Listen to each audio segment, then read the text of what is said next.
Cam public. तो आज हम करने वाले हैं वेक्टर इंटीग्रल में कैलकुलस के एग्जाम्पल। तो देखते हैं कैलकुलस में वेक्टर इंटीग्रल में कौन सा एग्जाम्पल हमको दिया गया है। तो आज वेक्टर इंटीग्रल में हमको एग्जाम्पल दिया हुआ है कुछ ऐसा, evaluate integration for the C function four x cube d s where the C curve, यानी जो ग्राफ है उसको नाम दिया हुआ है उन्होंने C, is the line segment from, यानी लाइन का दो इक्वेशन है, किसके किसके बीच में लाइन है। एक लाइन है हमारी -2 से लेके 1 के बीच में एंड दूसरी लाइन है 1 से लेके 2 के बीच में, यानी इन दोनों को यूज करके जो लाइन बनती है उसके बीच का हमको एरिया फाइंड करना है। तो देखते हैं कैसे करेंगे हम।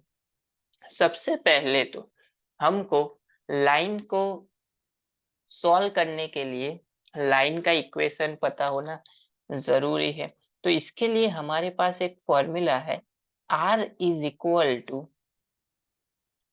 1 minus t into x0 y0 plus t into x1 and y1। अभी यहाँ पे देखिए ये x0 एंड y0 वो क्या है, लाइन के दो पॉइंट है। तो यहाँ पे हमको फर्स्ट पॉइंट क्या दिया हुआ है, -2 एंड -1, यानी कि हमारा x0 हो जाएगा -2 एंड y0 हो जाएगा -1। सिमिलरली यहाँ पे सेकेंड पॉइंट है हमारा x1 एंड y1। तो यहाँ पे लाइन हमारी सेकेंड है x1 एंड y1, यानी x1 हमारा हो जाएगा 1 एंड y1 हमारा हो जाएगा 2। तो यहाँ पे ये जो इक्वेशन है उसमें हम दोनों की वैल्यू पुट कर देते हैं।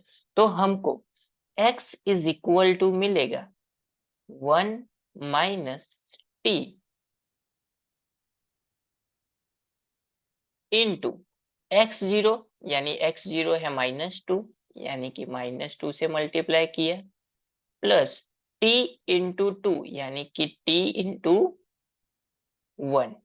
इस वाले को हम सिंप्लीफाई करेंगे तो हमको ऐसा मिलेगा 1 minus t x zero plus T x one. ये वाली लाइन हो गई हमारी x के लिए एंड y के लिए हो जाएगी 1 minus t x y zero plus t y1। ये वाली हो जाएगी हमारी y के लिए। तो x0 की वैल्यू यहाँ पे एंड y0 की वैल्यू यहाँ पे पुट करेंगे तो हमको दोनों का इक्वेशन मिल जाएगा। चलिए इसको सिंप्लीफाई करते हैं।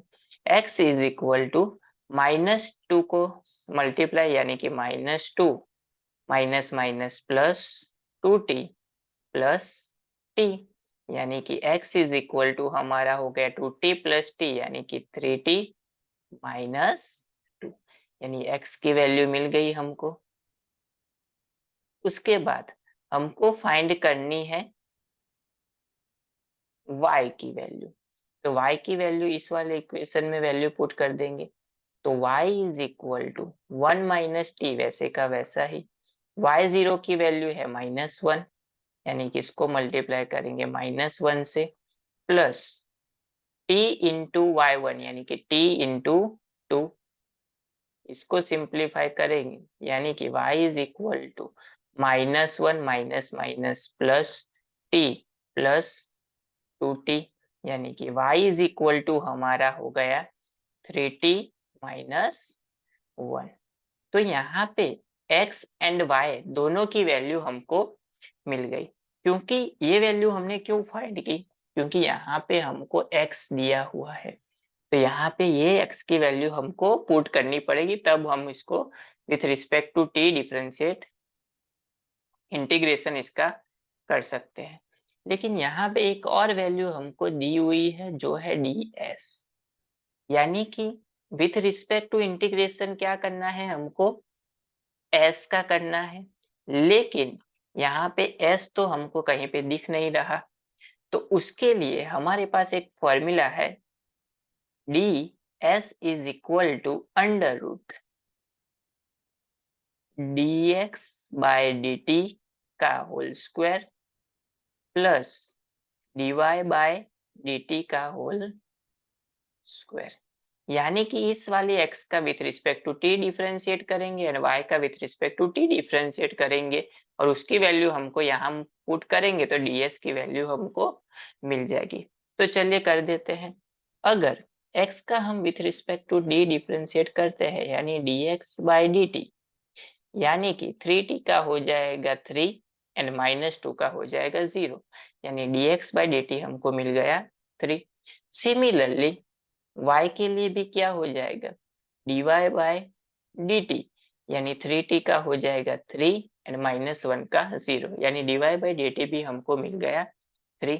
तो इस वाले इक्वेशन में वैल्यू पुट कर देते हैं, यानी कि under root 3 square plus 3 square, यानी ये हो जाएगा 9 प्लस 9, यानी कि अंडर रूट 18, यानी कि ये हो जाएगा 3 रूट 2, यानी कि ds की वैल्यू हमको मिल गई 3 रूट 2, जो कि हमको यहाँ पे पुट करनी है। तो सारी की सारी वैल्यू मिल गई, तो चलिए इक्वेशन में पुट कर देते हैं।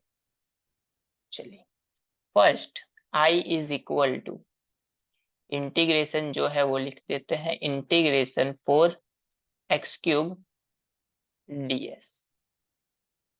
चलिए इंटीग्रेशन 4 का 4 x³ यानी कि x की वैल्यू क्या थी हमारे पास 3t माइनस 2, यानी कि 3t माइनस 2 यहाँ पे पुट करेंगे, 3t माइनस 2 का होल क्यूब एंड ds की वैल्यू हमको क्या मिली थी 3 रूट 2, वो पुट कर देंगे, यानी into 3 root 2 and with respect to differentiate करेंगे, इसको हम इंटीग्रेट करेंगे with respect to d t. अभी देखिए इसको सॉल्व करने के लिए हमारे पास यहाँ पे लिमिट तो कुछ होनी चाहिए, क्योंकि लिमिट होगी नहीं तो हमको आंसर कैसे मिलेगा। तो लिमिट हम क्या लेंगे, याद रखना है आपको, लिमिट हमको कौन सी एक्सिस पे लेनी है, एक्स एक्सिस पे। तो यहाँ पे हम लिमिट लेते हैं 0 to 1। चलिए कॉमन जो है वो बाहर ले लेते हैं, 4 इंटू 3 यानी कि 12 रूट 2 हमने ले लिया बाहर, integration of 0 to 1 3t minus 2 का क्यूब डी। अभी 3t माइनस 2 का क्यूब, इसका इंटीग्रेशन हम डायरेक्टली नहीं कर सकते, तो इसके लिए हमको सपोज करना पड़ेगा यहाँ पे कि 3t minus 2 is equal to, हम सपोज कर लेते हैं u, यानी कि u का हम with respect to d differentiate करेंगे, यानी कि du बाय dt, तो हमको मिलेगा 3, t का हो जाएगा 1 एंड -2 का हो जाएगा 0। तो यहाँ पे हमको du इज इक्वल टू क्या मिल गया 3 dt, तो सिंपली ये तीनों की वैल्यू हमको यहाँ पे पुट करनी है। चलिए लेकिन यहाँ पे हमारे पास यहाँ पे 3 dt मिला, लेकिन हमारे पास यहाँ पे तो dt ही है, तो हम इसको मल्टीप्लाई एंड डिवाइड करेंगे 3 से, तो 3 से डिवाइड कर दिया इनटू 3 से हमने यहाँ पे मल्टीप्लाई कर दिया,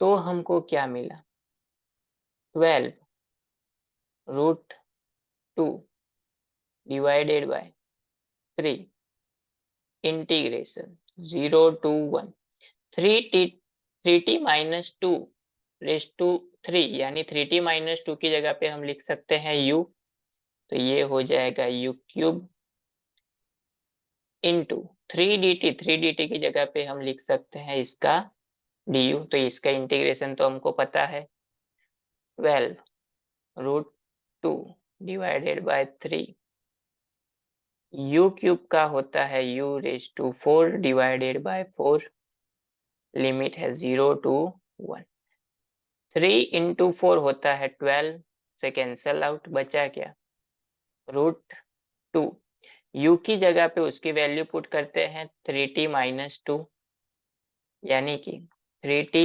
-2 रेज़ टू 4, लिमिट आ जाएगी 0 to 1। चलिए लिमिट पुट करते हैं, upper limit minus lower limit यानी कि √2 इंटू 3 इंटू 1 यानी कि 3 माइनस 2 एंड 3 इंटू टी हो 3 इंटू 0 0 पुट करेंगे तो ये हो जाएगा 0 यानी कि 0 माइनस 2 रेज़ टू 4। सिंप्लीफाई कर देते हैं, √2 3 माइनस 2 यानी 1 रेज़ टू 4 यानी कि 1 माइनस -2 रेज़ टू 4 यानी प्लस ही आएगा, यानी यहाँ पे माइनस ही रहेगा। 2 रेज़ टू 4 होता है 16, तो ये मिल गया हमको √2 इंटू -15। अभी √2 की वैल्यू हमारी कैलसी में होती है 1.41 इंटू -15, इसको हम कैलकुलेट करेंगे तो हमको एक्यूरेट आंसर हमारा मिल जाएगा -21.213, यानी कि इसका जो integration of 4x³ ds with respect to ये दोनों लाइन थी, उसका आंसर हमको क्या मिला, -21.213। तो ये हो गया हमारा final answer for this vector integral.